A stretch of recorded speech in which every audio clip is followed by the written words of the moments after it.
Барыңызға сәлем достар. Бүгін сіздермен бауырсақтың ең жақсы рецептісімен, өзімнің сүйікті рецептімен бөліскім келеді. Бұдан бауырсақтар үлпілдеп, шарық құсап, үріліп, әдемі болып шығады. Сіздерге ортасын көрсетейін қандай болып шығатын. Мен өзім осылай болып шыққанын жақсы көремін бауырсақтардың. Міне қараңыздар, өте дәмді, өте жұмсақ болып шығады. Міндетті түрде менің рецептін дайындап көруге кеңес беремін. Менімен бірге болыңыздар.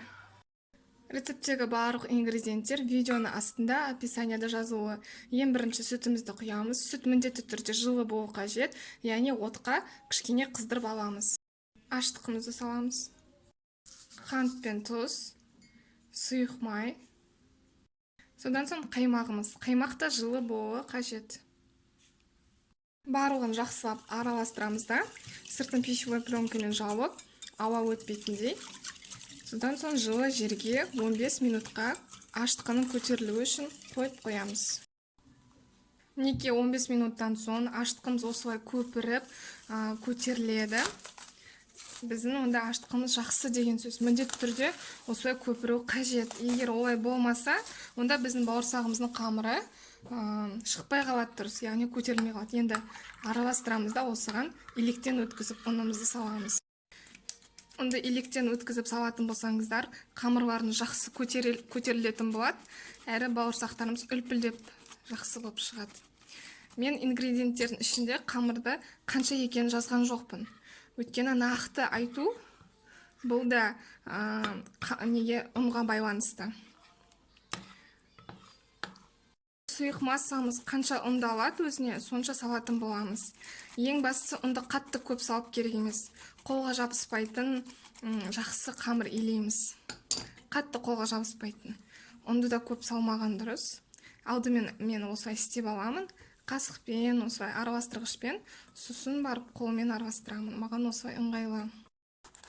Міне осылай ұнымызды аз-аздан салып, осылай араластырып отырып, қамырымызды жасаймыз. Барлығын бірден салып жіберсеңіздер, қамыры көп болып кетуі мүмкін, яғни ұны көп болып кетуі мүмкін, содан соң қамырымыз қатты болып кетеді. Міне қолға қатты жабыспайтындай қамыр иленді. Енді осыны үстелдің үстіне салып, қолымызбен жақсылап илейтін боламыз.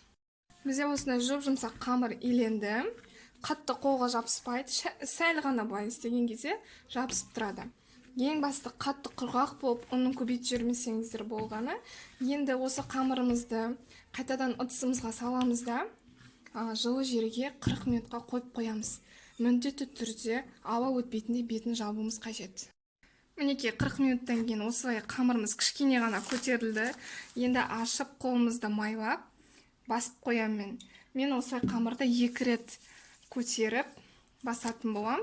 Егер уақыт тығыз болса, сіздерде 1 сағатқа қойып, бауырсақтарыңызды жай пісіре беруге де болады. Бірақ 2 рет осылай басатын болсаңыздар, қамыр өте жақсы көтеріліп, әдемі болып піседі. Енді қайтадан бетін жабамыз да, қайтадан 40 минутқа жылы жерге қойып қоямыз, жаңа жылы жерге апарып қоямыз. Міне қамырымыз күшті болып көтерілді. Енді бетін ашып, қолымызды жақсылап майлаймыз. Ешқандай да ұн қоспаймыз. Осы қолымызды майлап, қамырымызды алып, жақсылап жаятын боламыз.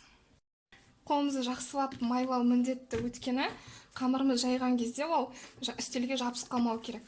Мен қатты ысып, былай қамырды жаймаймын. Осылай қолмен жаңа ішіндегі ауасын басамын. Сонда ол жақсы көтерілетін болады қамырымыз. Мен қамырды әрдайым жұқа қылып жаям. Қалың қылып жаймайын. Егер жұқа қылып жаятын болсаңыздар, бауырсақтарыңыздың ортасы ауаға толып, үлпілдеп, шарық құсап, әдемі болып пісетін болады. Міндетті түрде жұқа қылып жаюға тырысыңыздар. Бірақ кейбіреулер бар, әрине, бауырсақтың ортасы қамыр, сонда қалың болған жақсы көреді.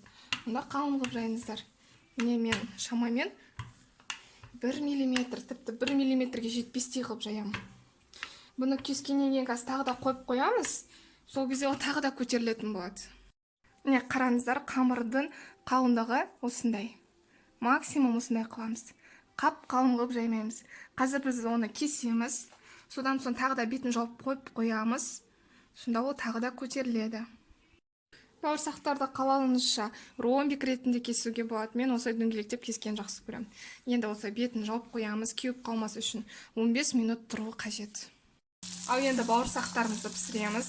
Осындай шұңқыр табаға пісірген жақсы. Яғни біздің бауырсақтарымыз қарасаңыздар міндетті түрде майға батып тұру керек. Сонда біздің бауырсақтарымыз жақсы көтеріледі. Негізі бауырсақтарды далада, қазанда пісірген жақсы ғой. Одан сайын жақсы болып көтеріледі. Егер андай қатты шұңқыр емес, сондай шұңқыр емес табада пісіретін болсаңыздар, бауырсақтар дұрыс көтерілмей қалады. Ал бізге осындай шарқ ұсап үріліп пісетін бауырсақтар қажет. Осылай батып тұрғаны жақсы. Май міндетті түрде қатты қызып тұрған болу керек. Осылай аударып, жақсылап пісіретін боламыз. Міне қараңыздар қалай үріліп пісіп жатыр. Шарқ ұсап осылай үріледі. Міндетті түрде майын сорғытып, жақсылап пісіретін боламыз.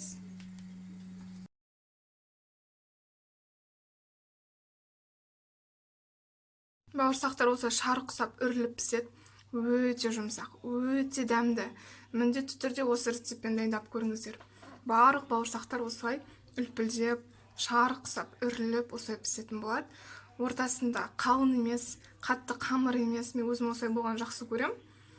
Осы рецептпен дайындап көруге кеңес берем. Ұнаса лайк басып, тіркеліп қойыңыздар. Сіздермен болған Гүлжан.